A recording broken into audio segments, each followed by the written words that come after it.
If the Gospel's descriptions of Jesus' burial are at all historically accurate, then Jesus cannot have been buried in the garden tomb. And since 326 CE, the Church of the Holy Sepulchre has been the traditional location of the crucifixion as well as the burial of Jesus. But since the 19th century, many Christians, and particularly Protestants, have identified an alternative site that is just north of the Damascus Gate, and this is known as the Garden Tomb.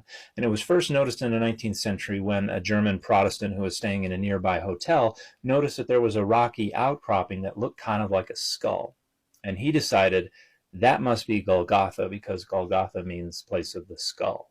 And there was a tomb that was discovered nearby that had a channel in front of the door that could be where a round stone was held up to roll over the door. And there were benches inside where bodies could be laid. And it appeared that Christians in centuries long past had been there and had recognized something significant about this location. So now there is a Protestant group that curates this location. It is a very serene, very peaceful, very beautiful place to visit. And a lot of people hold this up as the tomb of Jesus. And again, if the Gospel's descriptions of the burial of Jesus are at all historically accurate, it cannot be the tomb of Jesus.